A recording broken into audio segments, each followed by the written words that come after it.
Et voilà, mesdames et messieurs téléspectateurs de cette émission, nous sommes en train de vous appeler déjà parce que l'heure sonne où nous avons besoin de vous pour participer à cette émission.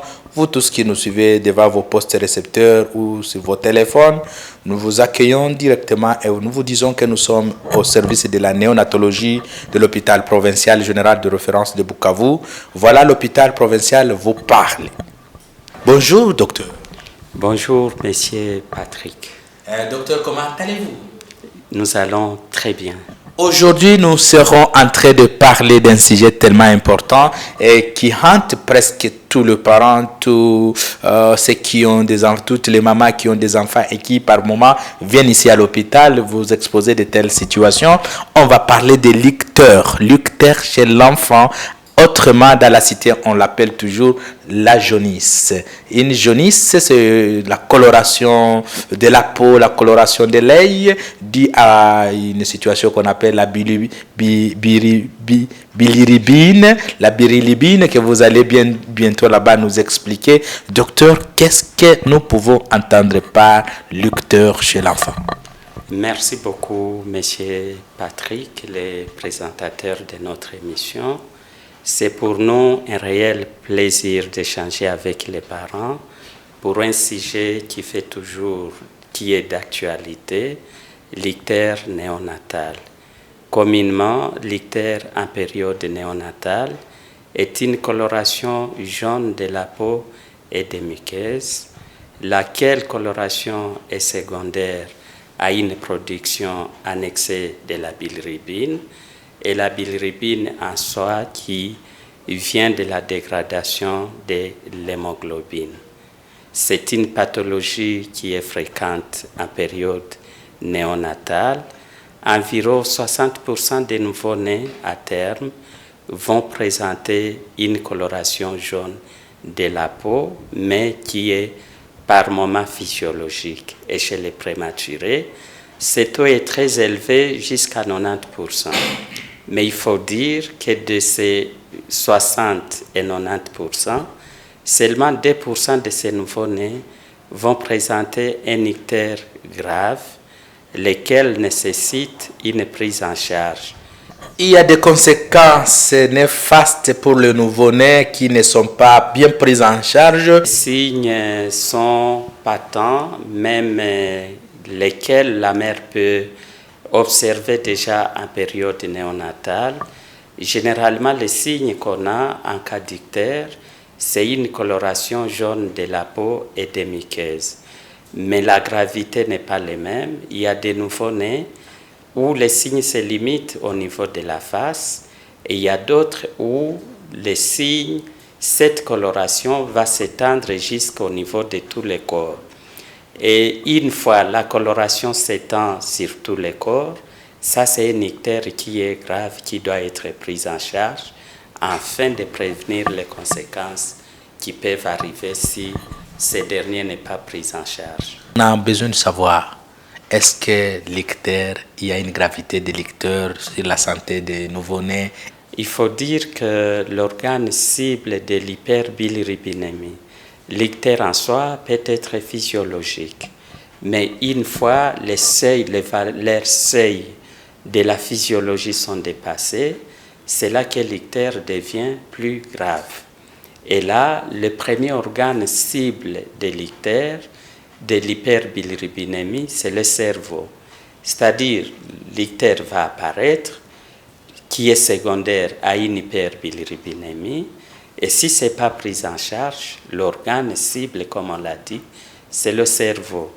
Cette hyperbilirubinémie va devenir toxique au niveau des noyaux gris centraux, ça c'est au niveau du cerveau, et d'un coup, on peut avoir les signes de cet ictère nucléaire, mais par la suite, parfois les signes peuvent passer inaperçus, et c'est dans la croissance qu'on aura à voir que cet ictère a laissé des séquelles.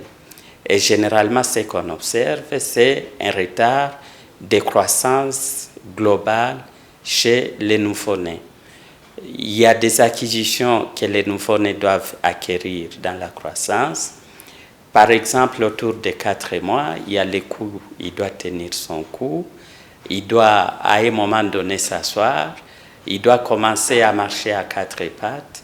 Mais s'il a eu un ictère qui est grave, qui n'a pas été pris en charge en période néonatale, c'est là que les parents vont observer ces signes et consulter au moment où c'est irréversible. Pour aux effets néfastes, la photothérapie, nous rassurons aux parents qu'il n'y a pas des effets néfastes qui seraient liés à la photothérapie. Actuellement, l'unique moyen, que ce soit en Europe, que ce soit ailleurs, l'unique moyen de la prise en charge de l'ictère à bilirubine non conjuguée, c'est la photothérapie.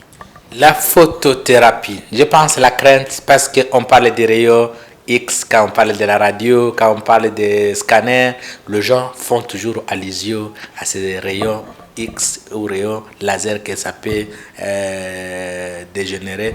Vous rassurez qu'il n'y a pas ces rayons? En tout cas, je rassure au public qui nous suit, surtout à nos chères mamans qui acceptent que leur bébé soit traité par photothérapie, qu'on les mette sous photothérapie. La photothérapie, les principes actifs que nous recherchons, c'est une lumière qui est bleue et qui va permettre de métaboliser cette bilirubine qui est non métabolisée. Par rapport à la comparaison avec les rayons X pour la radiographie ou les scanners, ça n'a pas à voir, pas de corrélation avec cette photothérapie.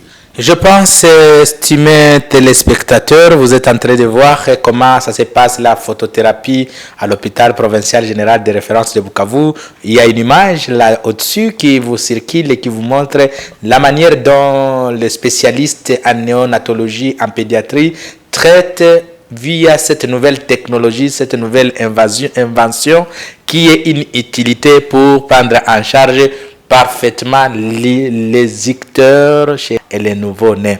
Docteur, quelles sont les causes de ces signes pathologiques? Très belle question. Pour les étiologies, nous devons parler de ce qui a été observé ici chez nous. On a fait une étude en néonatologie pour voir qu'est-ce qui pourrait être à la base les étiologies des ictères ici chez nous. Et par rapport à cette étude, on a vu que la prématurité était la première cause, ce qui ne diffère pas de ce qui a été trouvé ailleurs. La prématurité reste la première cause de l'ictère en période néonatale. La deuxième cause qu'on a trouvée, c'était les incompatibilités dans le système ABO et RESIS. Et ça aussi, dans plusieurs publications, on trouve que c'est la deuxième cause qui vient après la prématurité. La troisième cause qu'on a pu trouver ici chez nous, on a trouvé qu'il y avait des nouveau-nés qui avaient un déficit en G6PD, qui est un déficit enzymatique qui génère l'ictère en période néonatale. Chez nous, on a trouvé qu'il y avait 12% de déficients chez les nouveau-nés ictériques qui étaient déficients en G6PD. Mais il y a un élément très capital que nous devons informer au public qui nous suit. Dans la même catégorie de cohortes de patients, on a trouvé quand même qu'il y avait environ 12% de ces nouveau-nés ictériques qui avaient une hémoglobine AS, c'est-à-dire qui était hétérozygote. C'est tombé comme ça, mais c'est une observation qu'on a trouvée que dans cette population, il y avait des nouveau-nés qui étaient hétérozygotes, qui avaient un génotype hémoglobinique AS. Et ça doit interpeller à 12% dans notre population, si les gens ne font pas attention, c'est un problème de santé publique qui risque de nous coûter cher. Nous devons faire une sensibilisation pour que tout parent sache le génotype hémoglobinique de son nouveau-né. Pour savoir que c'est physiologique ou non physiologique, on fait les dosages et de ce dosage-là, on sait savoir, ça entre dans le cadre de l'ictère physiologique et ce qui entre dans le cadre de l'ictère pathologique. Et que ce soit en Europe, que ce soit en Occident, l'unique moyen de prise en charge, c'est la photothérapie. C'est vrai, ils peuvent recourir à l'exsanguinotransfusion, à des immunoglobulines, mais c'est la prise en charge étiologique, c'est au cas par cas. Il arrive des fois que plus tard, on vous amène des personnes qui devraient peut-être être sauvées, mais qui vous arrivent avec un grand retard. Un dernier message à nos téléspectateurs qui nous suivent de loin ou de près. L'ictère, c'est une urgence en période néonatale, vu ces conséquences que ça entraîne. Si la prise en charge est correcte et précoce, on a des bons résultats à 100%.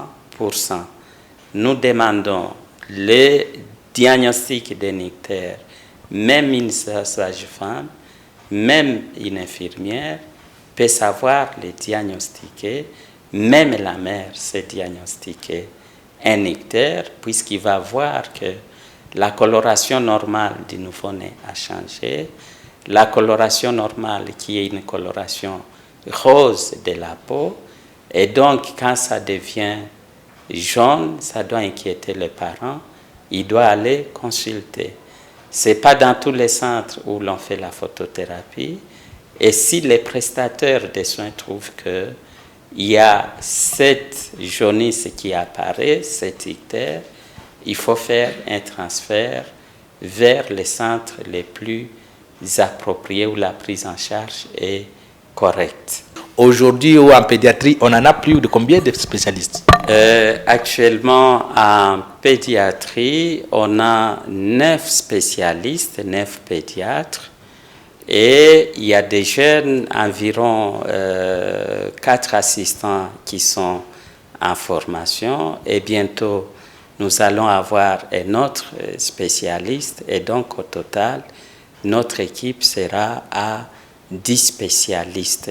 Pour nos programmes de consultation, il faut dire que les consultations se font chaque jour en pédiatrie.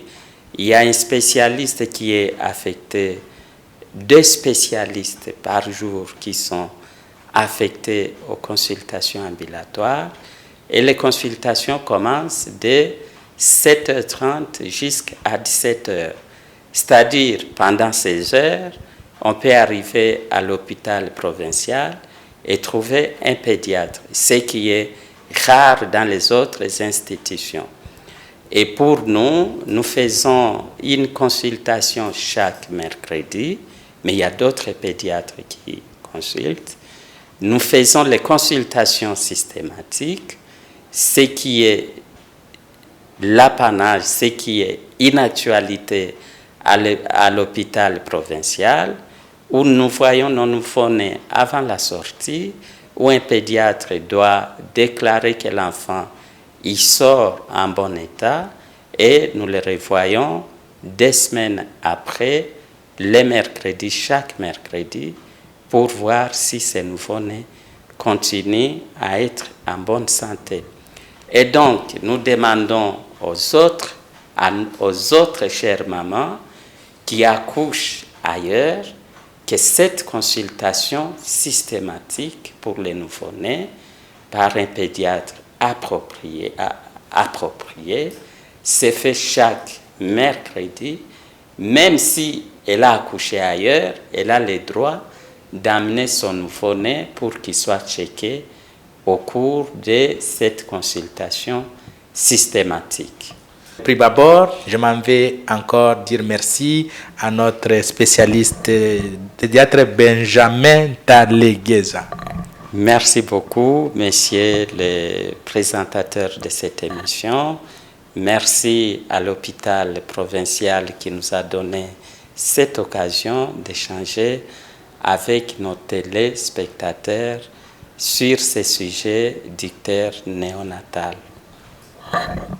Bye bye, c'est ici où nous atterrissons.